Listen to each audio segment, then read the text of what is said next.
حسابداری مالی فصل دوم صورت‌های مالی اساسی قسمت سوم.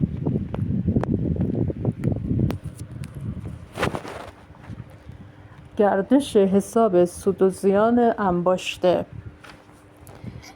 سود انباشته حسابی است که از آن برای سود یا زیان خالص و همچنین توزیع سود سهام استفاده می شود. سود خالص یا سود انباشته را افزایش و زیان خالص و سود سهام سود انباشته را کاهش می دهد.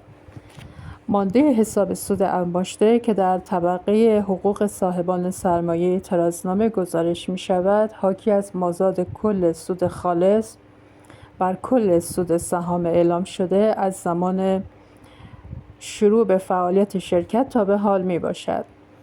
علت تغییر مانده سود انباشته اول دوره به پایان دوره اصطلاحاً گردش حساب سود یا زیان انباشته یا صورت سود یا زیان انباشته نامیده می شود. با توجه به اهمیت اطلاعات مندرج در حساب سود و زیان انباشته، گردش این حساب بلافاصله زیر صورت سود و زیان دوره انعکاس می‌یابد. لازم به ذکر است گردش حساب سود یا زیان انباشته عملکرد مالی شرکت نبوده، زیرا عملکرد مالی از جمله صورت سود و زیان و صورت سود و زیان جامع درآمدها و هزینه‌های شناسایی شده را در بر می‌گیرد.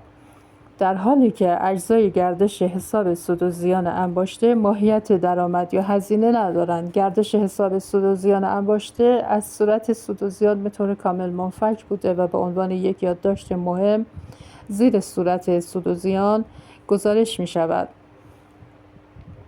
در کنار سود یا زیان خالص و سود سهام، تعدیلات سنواتی، تخصیص اندوخته و همچنین مواردی که بر اساس استانداردهای حسابداری الزام شده اند نیز بر سود انباشته اثر می‌گذارند. در ادامه همین فصل، یعنی در قسمت نکات برجسته استاندارد حسابداری شماره 6، می‌توانید یک نمونه گردش حساب سود یا زیان انباشته را ملاحظه کنید. 2 اندوخته نشانگر بخشی از سود انباشته است که توزیع آن بین سهامداران محدود شده است. اندوخته قانونی، اندوخته عمومی و اندوخته طرح و توسعه از جمله اندوخته‌هایی است که در شرکت‌های سهامی وجود دارد. طبق ماده 238 قانون تجارت، از سود خالص شرکت پس از وضع زیان‌های وارده در سال‌های قبل باید معادل 5% آن بر طبق ماده 140 به عنوان اندوخته قانونی در نظر گرفته شود. این کار تا جای ادامه می‌یابد که اندوخته مذکور به 10% سرمایه شرکت برسد. بخش سوم، تغییرات حسابداری و اصلاح اشتباهات. با توجه به نزدیکی که بین برخی تغییرات حسابداری و اصلاح اشتباهات در الزام گزارشگری و افشا وجود دارد، این دو موضوع متفاوت در اینجا مورد بحث قرار می‌گیرد. تغییرات حسابداری. 3 دسته اصلی تغییرات حسابداری عبارتند از 1 تغییر در رویه یا اصل حسابداری، 2 تغییر در برآوردهای حسابداری و 3 تغییر در شخصیت حسابداری واحد گزارشگر. تغییر در رویه یا اصل حسابداری. منظور از رویه یا اصل حسابداری تمام آن چیزی است که در عمل پذیرفته شده عمومی باشد. از این رو تمام رویه‌های حسابداری مندرج در قوانین و مقررات آمره، استانداردهای حسابداری و روش‌های مورد استفاده نظیر میانگین و فایفو در مورد موجودی کالا، بهای تمام شده و تجدید ارزیابی در مورد دارایی‌ها و روش‌های شناسایی درآمد جزء رویه‌های اصول حسابداری میباشند.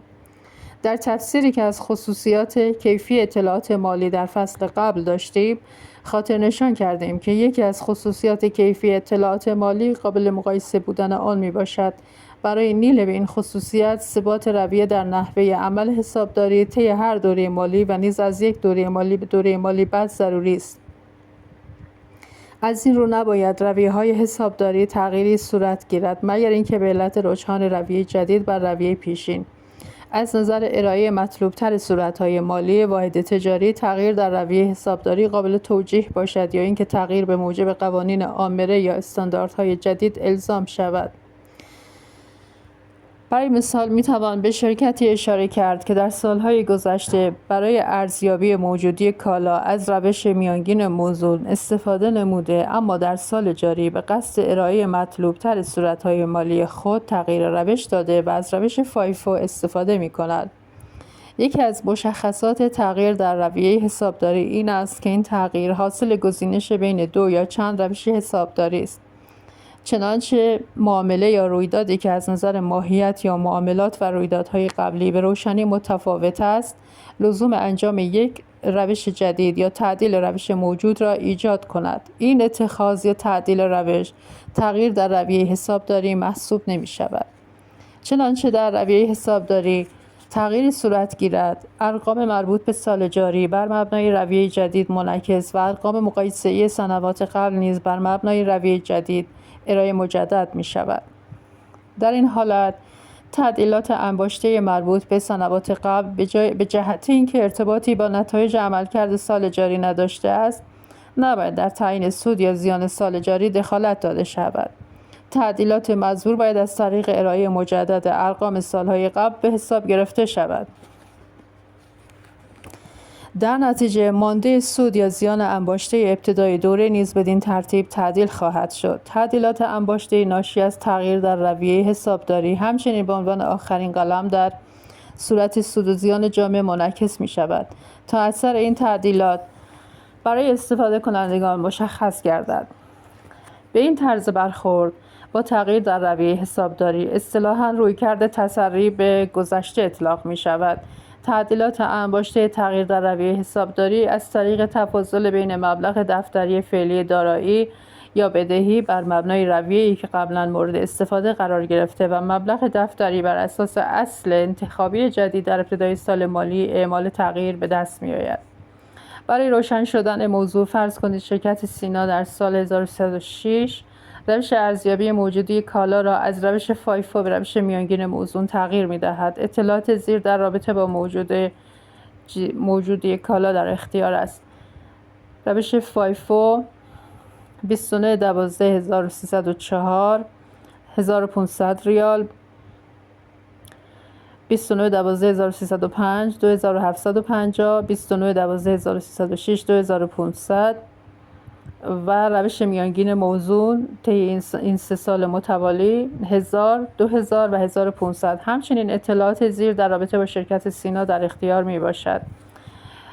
فروش در سال 1306 11,000، خرید 5,000، هزینه‌های اداری عمومی و فروش 1000، خالص سایر درآمدها یا هزینه‌های غیر عملیاتی 2000 زیان، سود انباشته ابتدای دوره 9250، سود سهام 5000 و سال 1305 فروش 7000، خرید 3000، هزینه‌های اداری عمومی و فروش 2000، خالص سایر درآمدها، هزینه‌های غیر عملیاتی 1000، سود انباشته ابتدای دوره 10000، سود سهام 5000. تعدیلات انباشته تغییر در رویه حسابداری در سال 1306 به شرح زیر می باشد. موجودی تعدیلات انباشته مساوی با موجودی کالای اول دوره بر اساس روش میانگین موزون منهای موجودی کالای اول دوره بر اساس روش فایفو مساوی است با 2000 منهای 2750 مساوی با 750 ضرر.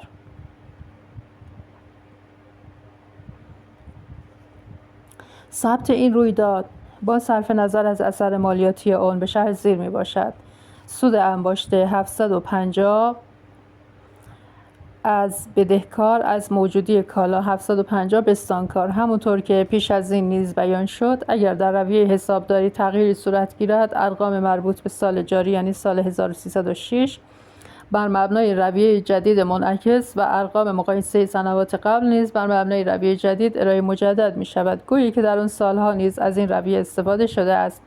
در ادامه صورت سود و زیان و گردش حساب سود یا زیان انباشته شرکت سینا در سال 1306 به همراه ارقام مقایسه سال 1305 که تجدید ارائه نیز شده اند از خاطرتان می‌گذرد.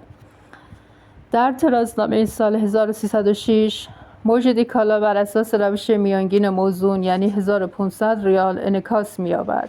ضمن آنکه در طرازنامه سال 1305 که جهت مقایسه ارائه شده باید موجودی کالا بر اساس روش میانگین موزون یعنی 2000 ریال تجدید ارائه شود. همچنین در صورت سود و زیان جامع سال 1306 تعدیلات سنواتی ناشی از تغییر در رویه حسابداری به میزان 750 ریال از سود یا زیان جامع سال مالی کسر می شود. در ضمن صورت سود و زیان جامع سال 1305 که جهت مقایسه منعکس شده باید تجدید ارائه شده و تعدیلات سنواتی این تغییر به میزان 500 ریال از سود یا زیان جامع کسر شود. لازم به ذکر است که میزان و ماهیت تغییر در رویه حسابداری و دلایل توجیهی این تغییر و همچنین این امر که اقلام مقایسه صورت‌های مالی ارائه مجدد شده است یا احیانا عملی نبودن ارائه مجدد باید در یادداشت توضیحی صورت‌های مالی افشا گردد.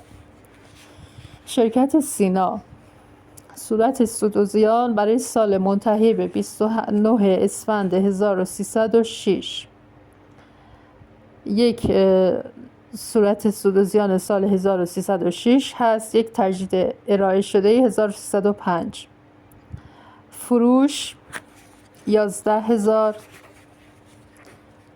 به ترتیب مال سال 6 و سال 5. فروش 11000 سال 6 7000 سال 5. بهای تمام شده فروش شامل موجودی کالای اول دوره 2000 سال 6 1000 سال 5. خرید 5000 3000. موجودی کالای پایان دوره 1500 کسر می شود. مانده 5500. اون طرف 2000 سال 5 2000 کسر می شود. 2000 مانده 5000. هزینه اداری عمومی و فروش 1000 2000. سود عملیاتی 4500 3000. خالص سایر درآمدهای هزینه‌های غیر عملیاتی 2000 1000. سود خالص سال 2500 4000. گردش حساب سود یا زیان انباشته. سود خالص سال مالی سال 6 2500 تجدید ارائه شده سال 1305 4000. سود انباشته ابتدای دوره 9250 10000. تعدیلات سنواتی منفی 750 منفی 500. سود انباشته تعدیل شده ابتدای دوره 8500 9500. سود سهام 5000 کسر میشن. سود انباشته پایان دوره 6000 8500. همونطور که ملاحظه میکنید ارقام مقایسه سال 1305 با فرض اینکه در این سال از روش میانگین موزون استفاده شده ارائه مجدد شده است.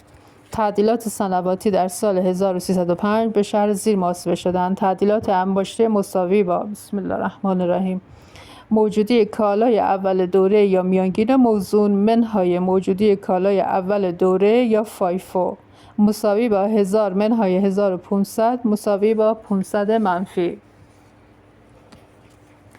چنانچه واحد تجاری خلاصه چندین سال وضعیت مالی و عملکرد مالی خود را تعیین نماید، جهت حصول اطمینان از اینکه ارقام مربوط به سنوات قبل بر مبنای یک نواخت نشان داده می شود، ارقام مزبور معمولاً بر اساس رویه جدید ارائه مجدد خواهد شد. این امر به نحوی صورت می‌پذیرد که گویی در این سالها واحد تجاری از رویه جدید استفاده کرده است. اگر به دلیل عملی نبودن اقلام خلاصه های چندین ساله جهت انعکاس تغییر در رویه حسابداری ارائه مجدد نشود، موضوع افشا می گردد. همچنین در صورت ارائه مجدد سالهایی که مورد تجدید نظر واقع شده است باید مشخص گردد تغییر در برآوردهای حسابداری. برآوردها از قضاوت‌هایی منتج می‌گردند که بر فرضیات و پیش‌بینی‌هایی در رابطه با رویدادهای آتی استوار می‌باشند.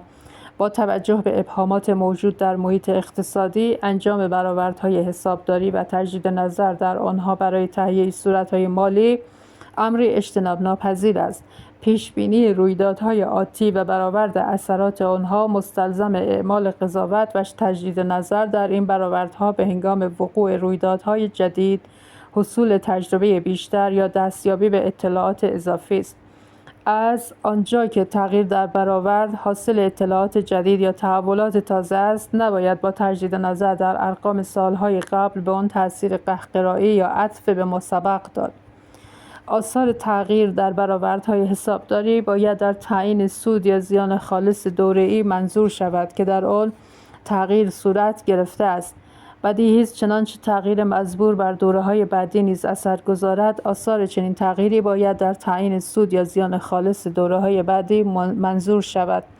با توجه به آنچه از خاطرتان گذشت، میتوان گفت تغییر در برآوردهای حسابداری عطف به ماسبق است. تأثیر قهقرایی داده نمی شود و این تغییر تنها در دوره جاری و دوره‌های آتی در صورتی که تغییر در دوره‌های آتی اثر داشته باشد اعمال می شود. نمونه‌های از تغییر در برآوردهای حسابداری عبارتند از: یک، تغییر در برآورد درصد تضمین محصولات. دو، تغییر برآورد درصد ذخیره مطالبات مشکوک الوصول. سه، تغییر برآورد عمر مفید دارایی‌ها. 4، تغییر روش استهلاک دارایی‌ها در صورتی که این تغییر روش به سبب تغییر قابل ملاحظه در الگوی مصرف منافع اقتصادی مورد انتظار دارایی باشد.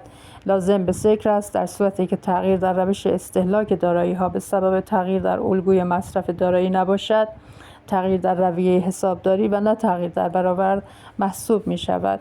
5، تغییر برآورد ارزش باقی مانده یا اسقاط. و 6، تغییر برآورد ذخایر قابل استحصال معادن.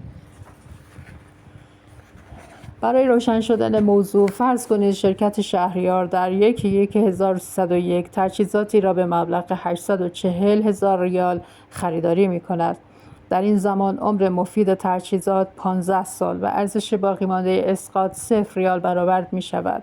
طی سال 1304 شرکت شهریار به نتیجه می رسد که عمر مفید دارایی از نظر تحصیل بیش از 10 سال نیست. نحوه محاسبه هزینه استهلاک قبل و بعد از تغییر با استفاده از روش خط مستقیم به شرح زیر می باشد: هزینه استهلاک از سال 1301 تا 1303 سالانه 56,000، از سال 1304 تا سال 1310 سالانه 96,000. 840,000 تقسیم بر 15 مساوی با 56,000.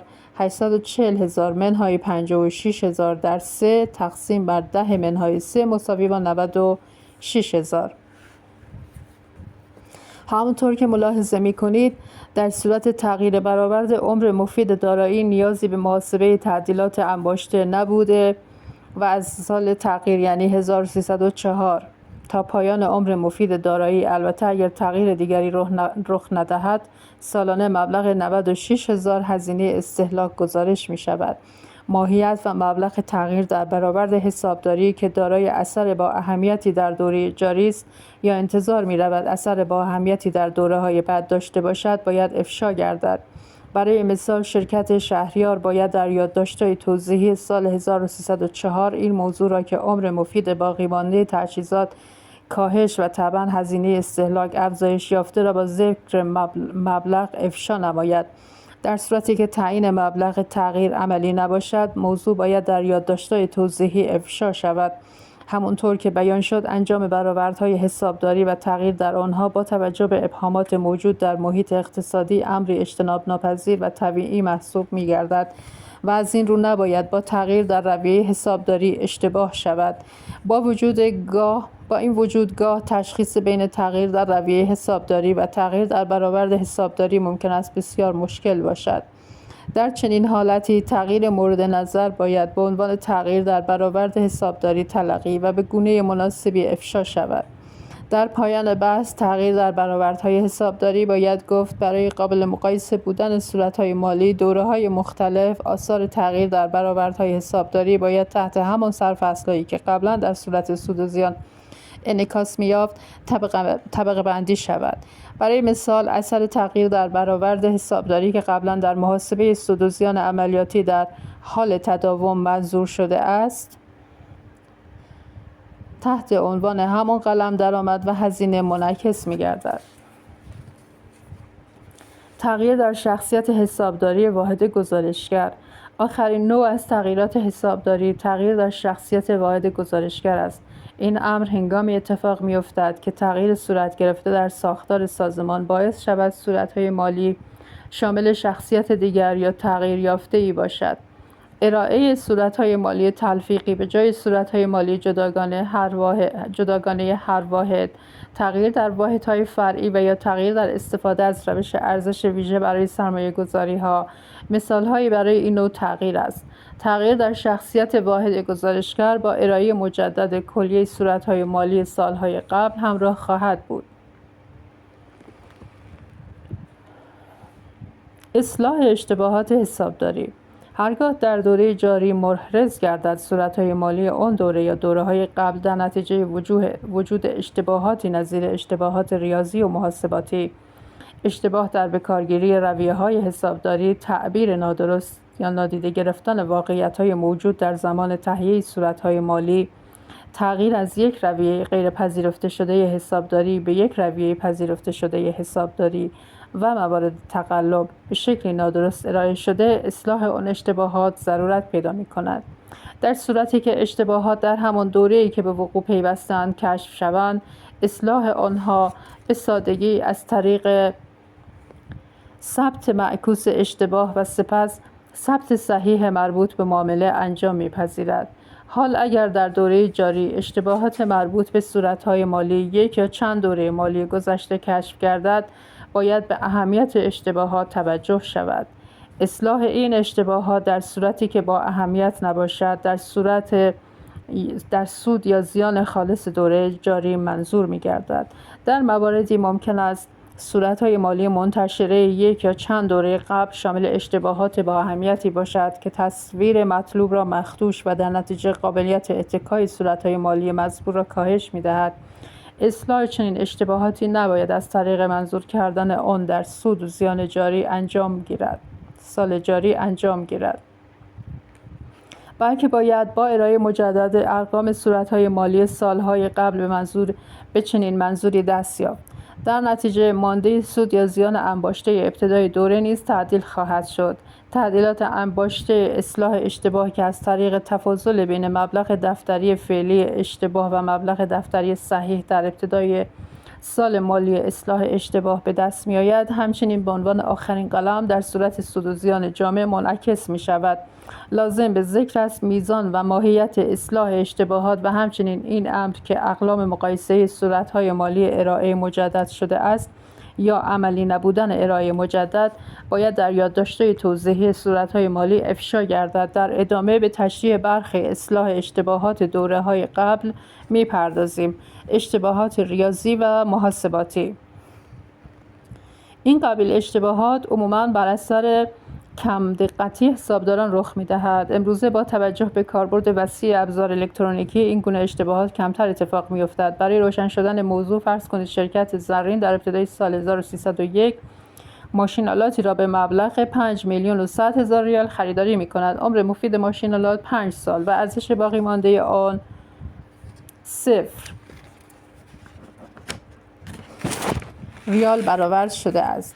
حسابدار شرکت طی سال 1304 متوجه می شود که هزینه استهلاک هر سال 10,200,000 ریال ثبت شده است. نحوه محاسبه تعدیلات اصلاح انباشته اصلاح اشتباه به شرح زیر می باشد: هزینه استهلاک سالانه صحیح 5,100,000 تقسیم بر 5 مساوی با 1,020,000. استهلاک انباشته تا ابتدای سال 1304 صحیح 1,020,000 در 3 مساوی با 3,060,000. استهلاک انباشته تا ابتدای سال 1304 طبق دفاتر اشتباه 10,020,000 در 3 مساوی با 30,600,000 نوشته شده. تعدیلات انباشته اصلاح اشتباه 30,600,000 منهای 3,060,000 ریال مساوی با 27,540,000 ریال.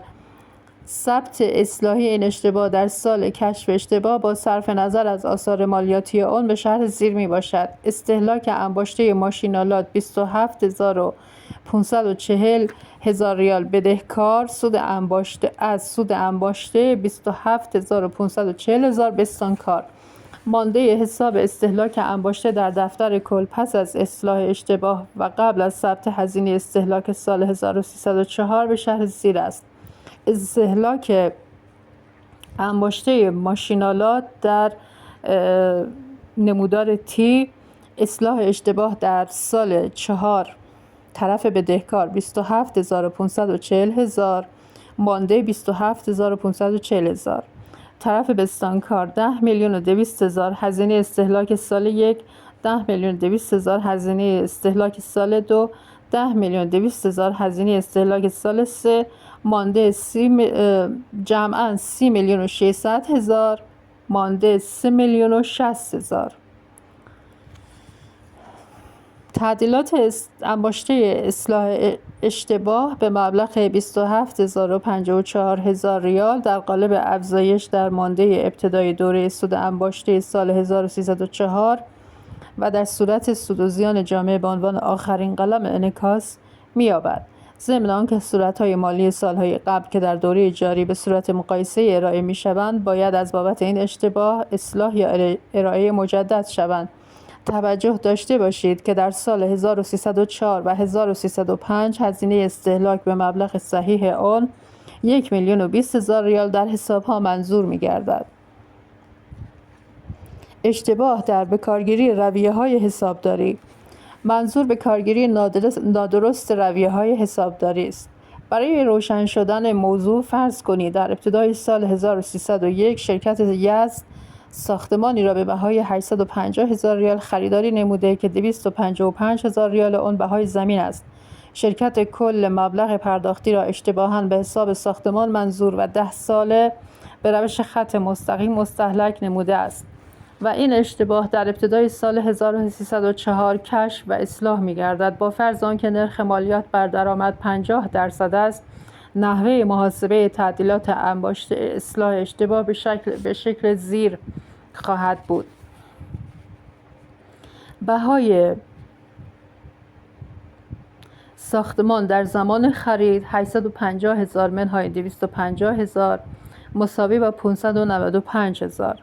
استهلاک انباشته در ابتدای سال 1304 صحیح 595,000 در 3/10 مساوی با 178,500 و استهلاک انباشته در ابتدای سال 1304 به مبلغ دفتری اشتباه 850,000 در 3/10 مساوی با 255,000.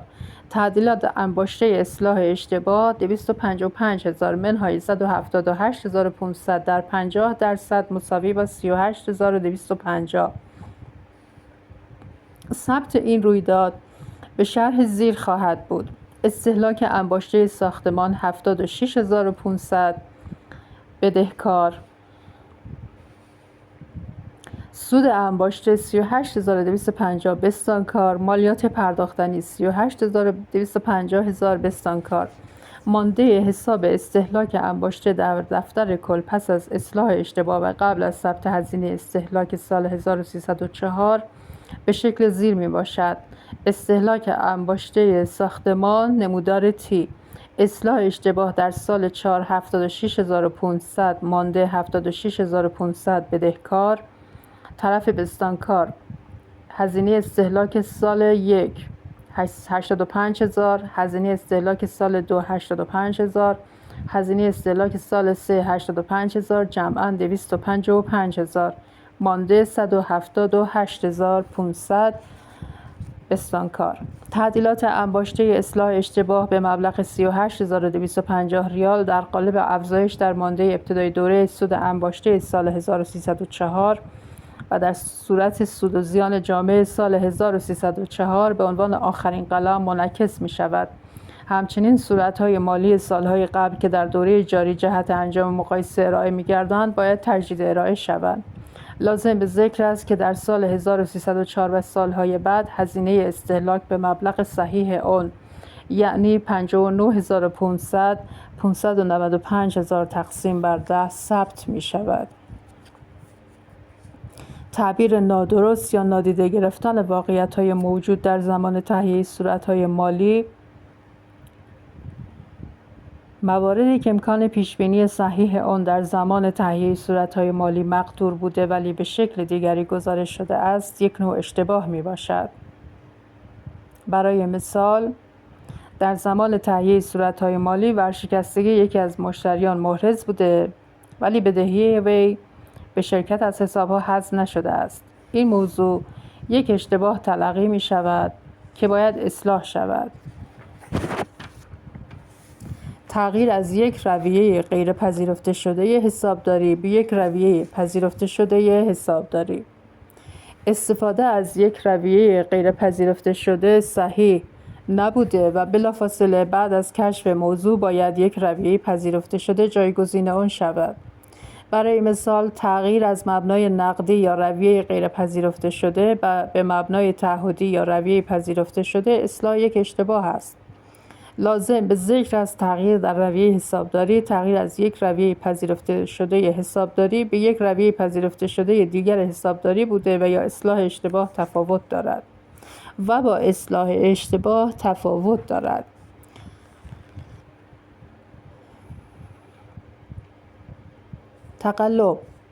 تقلب یعنی اقدام عمدی یک یا چند نفر از مدیران، کارکنان یا اشخاص ثالث که به رعایت نادرست صورت‌های مالی منجر می شود. تقلب می تواند شامل موارد زیر باشد: 1. دستکاری جعل یا تغییر اسناد و مدارک. 2. سوء استفاده از دارایی‌ها. 3. ارائه نادرست آثار مالی معاملات یا حذف آنها از اسناد و مدارک. 4. ثبت معاملات بدون مدارک مثبته، معاملات سوری. 5. به کارگیری نادرست رویه‌های حسابداری عمدی. تقلب ماهیتاً با اشتباهاتی که تاکنون تشریح شد متفاوت است. اشتباهات قبلی خطاهایی بودند که به طور سهوی رخ می‌دادند، ولی تقلب عمداً صورت می‌گیرد. به هر حال در صورت کشف تقلب باید تأثیر آن بر صورت‌های مالی بررسی شود. چنانچه تقلب بر صورت‌های مالی اثر داشته باشد، این آثار باید نظیر اشتباهات خنثی شود. قبل از خاتمه بحث، برخی اشتباهات که با گذشت زمان خود به خود اصلاح می‌شوند را مورد بحث قرار می‌دهیم. برای نمونه می‌توان به انعکاس اشتباه موجودی کالا در پایان دوره اشاره کرد. برای روشن شدن موضوع فرض کنید شرکت امین در سال 1301 موجودی کالای پایان دوره خود را به اشتباه 10,000 ریال بیش از واقع گزارش می‌کند. در این صورت موجودی کالای پایان دوره شرکت در صورت‌های مالی سال 1301 10,000 ریال بیش از واقع و طبعاً سود خالص نیز به همین میزان بیش از واقع گزارش می‌شود. از اونجا که موجودی کالای پایان دوره 1301 موجودی کالای ابتدای دوره سال 1302 بوده، بنابراین سود خالص این سال 10,000 ریال کمتر از واقع گزارش می شود در سال 1303 و همچنین سالهای بعد. از اونجا که این اشتباه خود به خود اصلاح شده، 10,000 ریال افزایش سال 1301 در مقابل 10,000 ریال کاهش سال 1302 همه مانده حساب‌ها از این حیث صحیح می باشد. لازم به ذکر از کشف این اشتباه در سال 1303 و یا سالهای بعد نیاز به ثبت اصلاحی نداشته، ولی چنانچه صورت‌های مالی سال 1301 یا 1302 جهت مقایسه ارائه گردد، باید از بابت این اشتباه اصلاح یا ارائه مجدد شود. بخش چهارم، صورت سود و زیان جامع. مفاهیم گزارشگری مالی از یک سو و استاندارد حسابداری شماره 1 از سوی دیگر خاطر نشان ساخته که مجموعه کامل صورت‌های مالی برای یک دوره علاوه بر سایر موارد ضروری باید شامل صورت سود و زیان جامع برای دوره مورد نظر نیز باشد. الزامات مربوط به نحوه ارائه صورت سود و زیان جامع در استاندارد حسابداری شماره 6 تشریح شده است. اگر تمام درآمدها و هزینه‌ها در محاسبه سود خالص لحاظ شود، سود خالص و سود جامع با هم برابر خواهد بود. اما برخی اقلام درآمد یا هزینه به جای اینکه بخشی از سود خالص را تشکیل دهند، مستقیما در حقوق صاحبان سرمایه گزارش می شود و بدین دلیل نیاز به صورت سود و زیان جامع احساس می گردد. برای مثال، مازاد تحقق نیافته ناشی از تجدید ارزیابی دارایی‌های ثابت مشهود مستقیما در حقوق صاحبان سهام گزارش می شود. هدف از صورت سود و زیان جامع خلاصه کردن تمام تغییرات غیر مالکانه است که طی یک دوره در سرمایه اتفاق افتاده است. این اطلاعات به همراه سایر افشاهایی که صورت می‌گیرد باید استفاده کنندگان صورت‌های مالی را در ارزیابی زمانبندی و مبلغ جریان‌های نقدی آتی واحد تجاری یاری دهد. سود جامع شامل سود خالص و تمام درآمدها و هزینه‌هایی است که در سود جامع لحاظ ولی از شمول در سود خالص مستثنا می‌گردد. طبق استاندارد حسابداری شماره 6 صورت سود و زیان جامع به عنوان یک صورت مالی اساسی باید کل درآمدها و هزینه‌های شناسایی شده اعم از تحقق یافته و تحقق نیافته را به تفکیک اجزای تشکیل دهنده آنها نشان دهد. صورت سود و زیان جامع باید موارد زیر را به ترتیب نشان دهد: الف، سود یا زیان خالص دوره طبق صورت سود و زیان. ب، سایر درآمدها و هزینه‌های شناسایی شده به تفکیک. ما از این پس مورد ب را سایر اقلام سود و زیان جامع می‌نامیم. ج، تعدیلات سنواتی. از اونجا که صورت سود و زیان جامع در برگیرنده کلیه درآمدها و هزینه‌های شناسایی شده اعم از تحقق یافته و تحقق نیافته است، سود یا زیان خالص دوره مالی به عنوان اولین قلم در صورت سود و زیان جامع انعکاس می‌یابد. به این ترتیب صورت سود و زیان دوره یکی از اقلام صورت سود و زیان جامع یعنی درآمدها و هزینه‌های تحقق یافته را به تفصیل نشان می‌دهد و سایر درآمدها و هزینه‌های شناسایی شده یعنی درآمدها و هزینه‌های تحقق نیافته به طور جداگانه در صورت سود و زیان جامع انعکاس می‌یابد. سایر درآمدها و هزینه‌های شناسایی شده. سایر اقلام سود و زیان جامع نیز شامل درآمدها و هزینه‌های تحقق نیافته ناشی از تغییرات ارزش دارایی‌ها و بدهی‌هایی است که اساساً به منظور قادر ساختن واحد تجاری به انجام عملیات به نحو مستمر نگهداری شده و به موجب استانداردهای حسابداری مربوطه مستقیما به حقوق صاحبان سرمایه منظور می‌شود. نمونه‌های از این قبیل درآمدها و هزینه‌ها عبارتند از: یک، درآمدها و هزینه‌های ناشی از تجدید ارزیابی دارایی‌های ثابت مشهود. 2، مبلغ تجدید ارزیابی سرمایه‌گذاری‌هایی که تحت عنوان دارایی غیرجاری طبقه بندی می‌شوند. 3، تمامی تفاوت‌های تسعیر ارز حاصله در واحدهای مستقل خارجی. 4، درآمدها و هزینه‌هایی که طبق استانداردهای حسابداری به استناد قوانین آمره مستقیما در حقوق صاحبان سرمایه منظور می‌شود. موارد مندرج در ردیف‌های الف و ب سود یا زیان جامع سال مالی را تشکیل می‌دهد. تعدیلات سنواتی مشتمل بر آثار انباشته تغییر در رویه‌های حسابداری و اصلاح انباشته حسب مورد از سود یا زیان جامع سال کسر یا به آن اضافه می شود تا سود یا زیان جامع انباشته شده در فاصله تاریخ صورت‌های مالی دوره قبل و پایان دوره مالی جاری به دست آید. صورت سود و زیان جامع: یک، سود و زیان جامع سال مالی شامل: یک سود خالص سال. 2، سایر درآمدها و هزینه‌های شناسایی شده تحقق نیافته که آنها را سایر اقلام سود و زیان جامع می‌نامیم. و 2، تعدیلات سنواتی مشتمل بر آثار انباشته تغییر در رویه‌های حسابداری و اصلاح اشتباه. نظر به اینکه صورت سود و زیان جامع در برگیرنده کلیه درآمدها و هزینه‌های شناسایی شده طی دوره از جمله درآمدها و هزینه‌های تحقق نیافته است، تحقق بعدی اقلام فوق ذکر منجر به گزارش مجدد آنها در صورت سود و زیان نمی‌شود. در نتیجه هرگاه تغییری در ارزش یک دارایی ایجاد شود یا آن دارایی به فروش رسد، سود یا زیان گزارش شده معادل تفاوت ارزش جدید یا عواید فروش دارایی و آخرین مبلغ دفتری آن خواهد بود. برای مثال، درآمد تحقق نیافته ناشی از تجدید ارزیابی یک دارایی ثابت مشهود در صورت سود و زیان جامع دوره تجدید ارزیابی انعکاس می‌یابد. تحقق تمام یا بخشی از درآمد مزبور به هنگام فروش دارایی در دوره‌های بعدی درآمد آن دوره محسوب نمی‌شود، بلکه مبین درآمدی است که قبلا تا زمان تجدید ارزیابی شناسایی شده است. هرگاه اجزای صورت سود و زیان جامع محدود به سود یا زیان خالص دوره و تعدیلات سنواتی آن باشد، ارائه صورت سود و زیان جامع ضرورتی ندارد. در چنین حالتی باید در یادداشتی ذیل صورت سود و زیان دوره عدم لزوم ارائه صورت سود و زیان جامع افشا شود. شکل خاصی برای گزارشگری سود و زیان جامعه و عناصر آن الزام نشده، ولی به هر حال در پیوست استاندارد حسابداری شماره 6 نمونه از صورت سود و زیان جامعه موجود است. در این پیوست صورت سود و زیان جامعه جداگانه‌ای که با سود خالص آغاز می‌گردد، رویکرد دو صورتی به چشم می‌خورد. رویکرد دیگر گزارشگری صورت سود و زیان جامعه در ادامه صورت سود و زیان رویکرد یک صورتی است. برای تشریح نحوه تهیه صورت سود و زیان جامعه شرکت ایران را در نظر بگیرید. اطلاعات زیر از این شرکت برای سال 1308 در اختیار است. یک سود خالص شرکت 80,000 ریال می باشد. 2. در نتیجه تسعیر صورت‌های مالی شرکت فرعی که در آلمان استقرار دارد 10,000 ریال سود تسعیر ارز شناسایی شده است. لازم به ذکر است که این شرکت فرعی واحد مستقل خارجی تلقی می شود. 3. ارزش بازار سرمایه گذاری در شرکت تهران که در ابتدای سال به مبلغ 50,000 ریال خریداری شده در تاریخ اعتراضنامه 57,000 ریال است.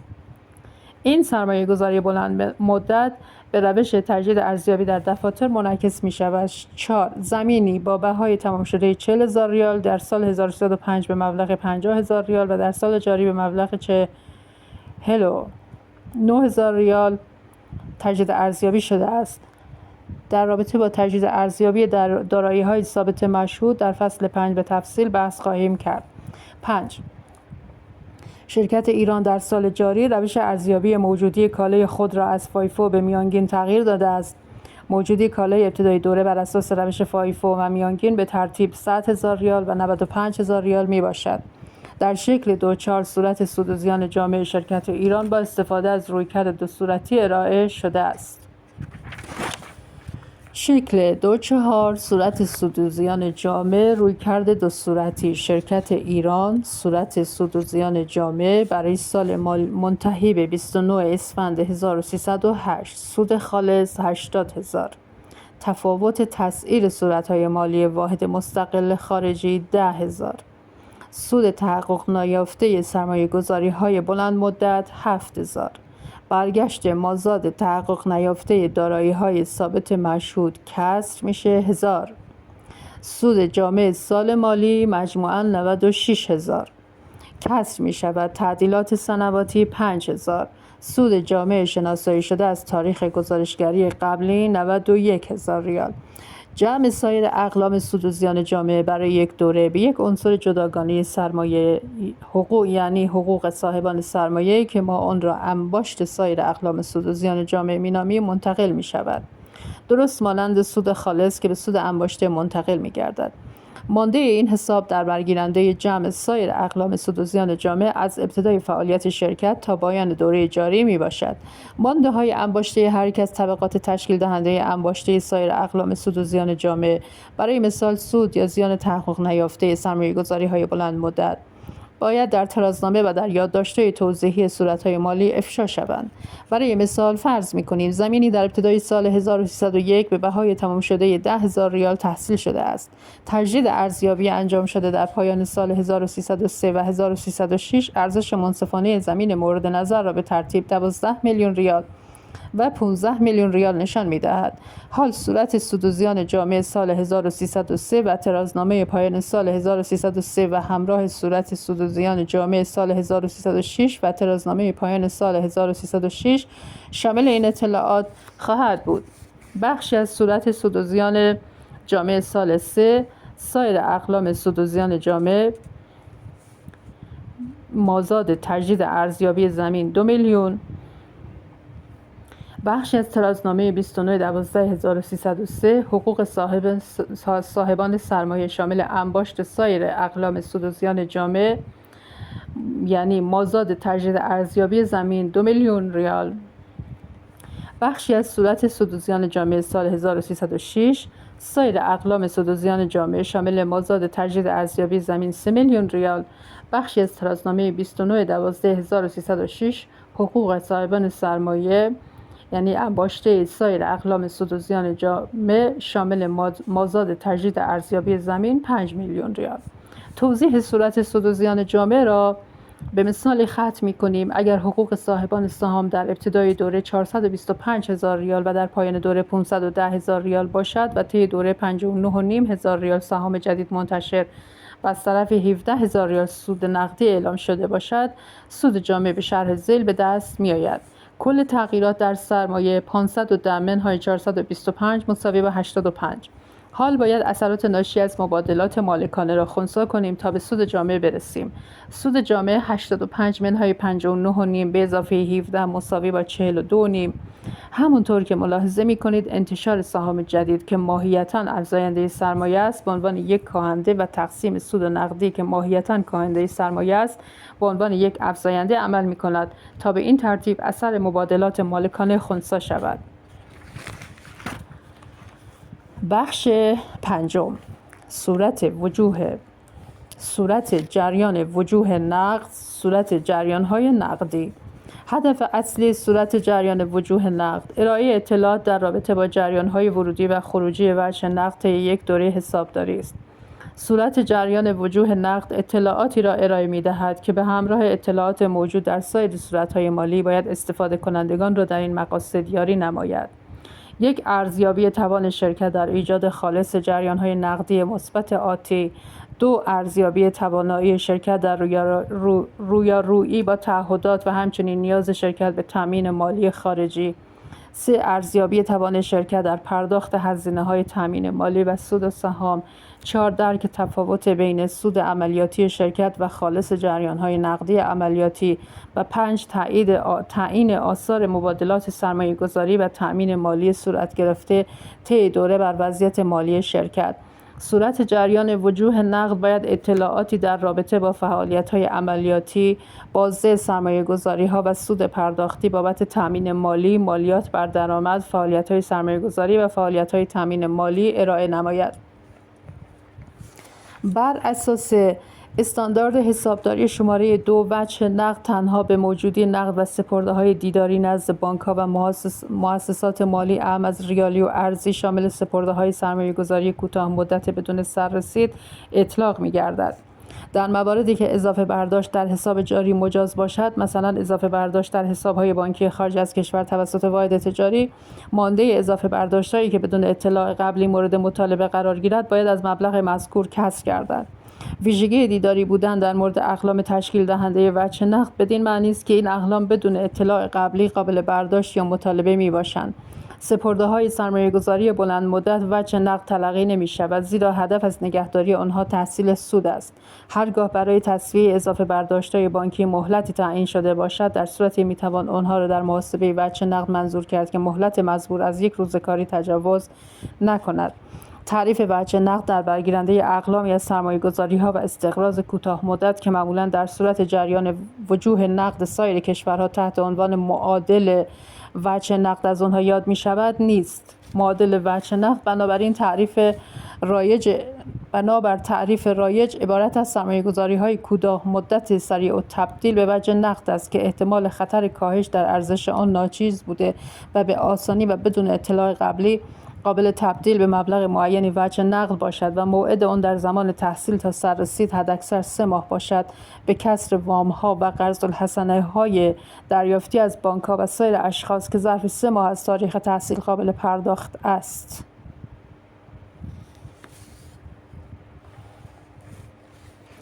شکل صورت جریان وجوه نقد طبق استاندارد حسابداری شماره 2 ورودی‌های وجه نقد و خروجی‌های آن در قالب فعالیت‌های عملیاتی بازده سرمایه‌گذاری‌ها و سود پرداختی بابت تأمین مالی، مالیات بر درآمد، فعالیت‌های سرمایه‌گذاری و فعالیت‌های تأمین مالی طبقه بندی می‌شود. فعالیت‌های عملیاتی به فعالیت‌های موجد درآمد اصلی شرکت مرتبط است. عموماً جریان‌های نقدی ناشی از فعالیت‌های عملیاتی اثرات نقدی مبادلات و رویدادهای اقتصادی هستند که در تعیین سود عملیاتی لحاظ می‌شوند. بازده سرمایه‌گذاری‌ها و سود پرداختی بابت تامین مالی در برگیرنده دریافت‌های حاصل از مالکیت سرمایه‌گذاری‌ها و نیز پرداخت‌های انجام شده به تامین کنندگان منابع مالی است. مالیات بر درآمد تنها منحصر به جریان‌های نقدی مربوط به درآمد مشمول مالیات میباشد. فعالیت‌های سرمایه‌گذاری شامل اعطای وام و وصولی‌های اقساط آن، خرید و فروش دارایی‌های ثابتی که انتظار می‌رود سالها برای شرکت درآمد کسب نماید و خرید و فروش اوراق بهادار میباشد. فعالیت‌های تامین مالی نیز شامل استقراض وجه نقد از اعتبار دهندگان و بازپرداخت منابع استخراج شده و دریافت منابع از مالکان و بازگشت سرمایه گذاری آنها می باشد. طبق قانون تجارت بازخرید سهام شرکت ممنوع می باشد. در ارائه جریان‌های نقدی، رعایت ترتیب سرفصل‌های مذکور، فعالیت‌های عملیاتی، بازده سرمایه‌گذاری‌ها و سود پرداختی بابت تأمین مالی، مالیات بر درآمد، فعالیت‌های سرمایه‌گذاری و فعالیت‌های تأمین مالی و نیز ارائه جمع جریان‌های نقدی منعکس شده در هر سرفصل و جمع کل جریان‌های نقدی قبل از سرفصل فعالیت‌های تأمین مالی ضرورت دارد. صورت جریان وجوه نقد همچنین باید شامل تطبیق مانده اول دوره و پایان دوره وجه نقد باشد. شکل 2.5 خلاصه از انواع مبادلاتی که در صورت جریان وجوه نقد انعکاس می‌یابد را در بر دارد.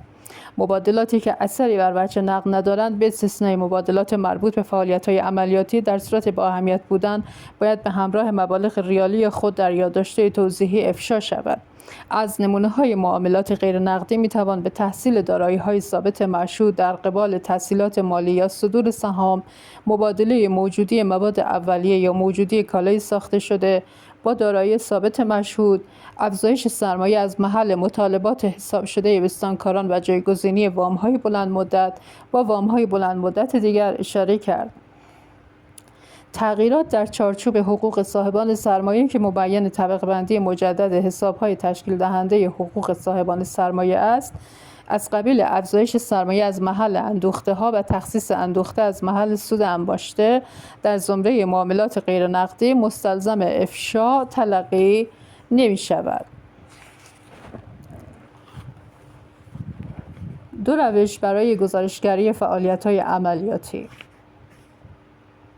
برای گزارش جریان‌های نقدی ناشی از فعالیت‌های عملیاتی دو روش می‌توان مورد استفاده قرار داد: روش مستقیم و روش غیر مستقیم. استاندارد حسابداری شماره 2 علیرغم توصیه روش مستقیم، روش غیر مستقیم را نیز مجاز دانسته است. در روش مستقیم منابع اصلی جریان‌های ورودی و خروجی وجه نقد که در ادامه می‌آیند باید گزارش شوند. این منابع عبارتند از: 1.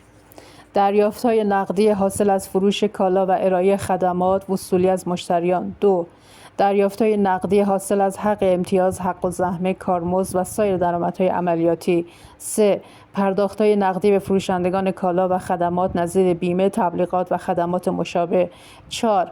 پرداخت‌های نقدی به کارکنان واحد تجاری از جانب آنها. 5. دریافت‌ها و پرداخت‌های نقدی یک شرکت بیمه بابت حق بیمه‌ها، خسارات، مستمری‌ها و سایر پرداخت‌های بیمه‌ای. 6. دریافت‌ها و پرداخت‌های مرتبط با قراردادهای منعقد شده با اهداف تجاری و عملیاتی. 7. پرداخت‌های نقدی بابت مزایای پایان خدمت کارکنان و هزینه سازماندهی مجدد. صورت جریان وجوه نقد تلفیقی برای گروه ب با استفاده از روش مستقیم ارائه شده است. شرکت‌هایی که از روش مستقیم استفاده می‌کنند موظفند صورت تطبیق سود عملیاتی با جریان خالص ورود وجه نقد ناشی از فعالیت‌های عملیاتی را نیز در یادداشت توضیحی ارائه دهند. بدین منظور به یادداشت شماره 1 شکل 2.6 توجه کنید. لازم ذکر است که در صورت جریان وجوه نقد تلفیقی گروه ب و همچنین سایر صورت‌های جریان وجوه نقد ارائه شده در این فصل، یادداشت‌های توضیحی مربوط به صورت جریان وجوه نقد از شماره 1 آغاز شده است، ولی در عمل شماره گذاری آنها بعد از آخرین یادداشت توضیحی مربوط به صورت‌های عملکرد مالی خواهد بود. ضمناً در صورت‌های جریان وجوه نقد فصل حاضر تنها اقلام سال جاری ارائه شده است، در حالی که ارائه اقلام مقایسه‌ای الزامی است. شکل 2.5 جریان‌های نقدی طبقه بندی شده بر مبنای فعالیت‌های اصلی. جریان‌های ورودی، بازده سرمایه گذاری‌ها و سود پرداختی.